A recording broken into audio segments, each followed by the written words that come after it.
नमस्कार दोस्तों, जैसा कि आप स्क्रीन पर देख सकते हैं, इंडियन नेवी के अंदर मेडिकल ब्रांच में सेलर की वैकेंसी आ चुकी है।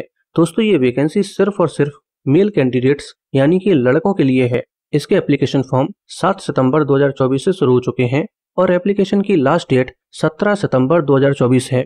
यानी कि आपके पास एप्लीकेशन फॉर्म भरने के लिए बहुत कम समय है, तो जल्दी से जल्दी आप इसका एप्लीकेशन फॉर्म भर दीजिए और अक्टूबर में इसका एग्जाम होगा। और दोस्तों, ये जो वैकेंसी आई है ये स्टेट वाइज वैकेंसी है, यानी कि आप जिस भी स्टेट या यूनियन टेरिटरी से बिलोंग करते हैं तो आपको अपने ही स्टेट से इसका एप्लीकेशन फॉर्म भरना होगा।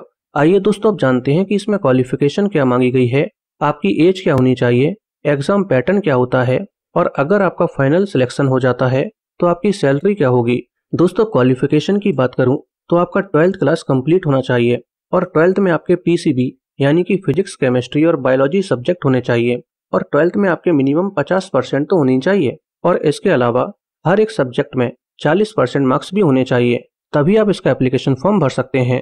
दोस्तों, एज की बात करूं तो इन्होंने यहाँ पर स्पेसिफिक एज नहीं बताई है, लेकिन आपकी डेट ऑफ बर्थ 1 नवंबर 2003 से लेकर 30 अप्रैल 2007 के बीच है, तो आप इस पोस्ट के लिए एलिजिबल हैं और इसका एप्लीकेशन फॉर्म भर सकते हैं।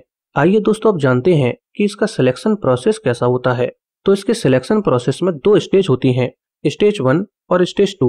स्टेज 1 के अंदर आपके 12th में कितने परसेंटेज आए हैं उस बेस पर सबसे पहले शॉर्ट लिस्टिंग की जाती है, यानी कि आपके 12th में जितने ज्यादा परसेंटेज होंगे आपके उतने ही ज्यादा चांसेस हैं कि आपका स्टेज 1 ऑटोमेटिकली क्लियर हो जाएगा।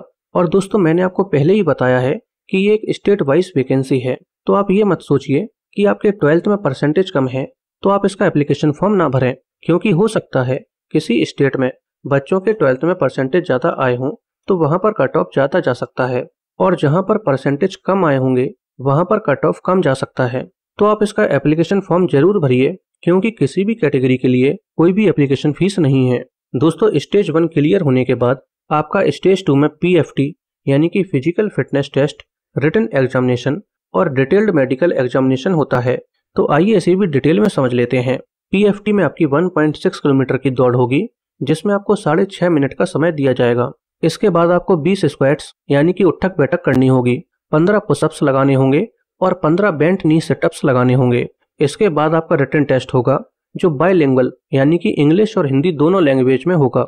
इसमें 100 क्वेश्चंस आएंगे जो 4 सेक्शन में डिवाइड होंगे, English, science, biology, general awareness और रीजनिंग, और हर एक सेक्शन 25 मार्क्स का होगा। और आपका ये रिटन एग्जामिनेशन 1 घंटे का होगा और इसके अंदर जो क्वेश्चंस पूछे जाएंगे ये आपके 12th लेवल के होंगे। दोस्तों, रिटन एग्जामिनेशन के बाद आपका मेडिकल एग्जामिनेशन होगा। और हाइट की बात करें तो इन्होंने यहाँ पर बताया हुआ है कि आपकी मिनिमम हाइट 157 सेंटीमीटर होनी चाहिए। मेडिकल एग्जामिनेशन के बाद आपकी फाइनली मेरिट बनेगी और ये मेरिट स्टेट वाइज होगी। दोस्तों, अगर आप चाहते हैं कि मेडिकल एग्जामिनेशन में क्या होता है, किन किन चीजों का पहले से ध्यान रखना होता है, तो आप कमेंट में मेडिकल एग्जामिनेशन टाइप कर दीजिए, मैं इस पर भी एक डिटेल्ड वीडियो बना दूंगा। दोस्तों, अगर आपका नाम मेरिट में आ जाता है तो आपका फाइनल सिलेक्शन हो जाएगा। इसके बाद नवंबर 2024 से आपकी ट्रेनिंग शुरू हो जाएगी, जो आईएनएस चिल्का में होगी। दोस्तों, ये इंडियन नेवी का ट्रेनिंग सेंटर है जो उड़ीसा में है। ट्रेनिंग के दौरान आपको मंथली 14,600 रुपए दिए जाएंगे और ट्रेनिंग कंप्लीट होने के बाद आपकी मंथली सैलरी 21,700 रुपए से लेकर 69,100 रुपए के बीच होगी। इसके साथ आपको एमएसपी और डीए भी दिया जाएगा। दोस्तों, अगर आप अपने मोबाइल, लैपटॉप या कंप्यूटर से घर बैठे इसका एप्लीकेशन फॉर्म भरना चाहते हैं तो जैसे ही वीडियो पर 50 लाइक हो जाते हैं तो आप अपने मोबाइल, लैपटॉप या कंप्यूटर से इसका एप्लीकेशन फॉर्म कैसे भर सकते हैं मैं उस पर एक डिटेल्ड वीडियो बना दूंगा।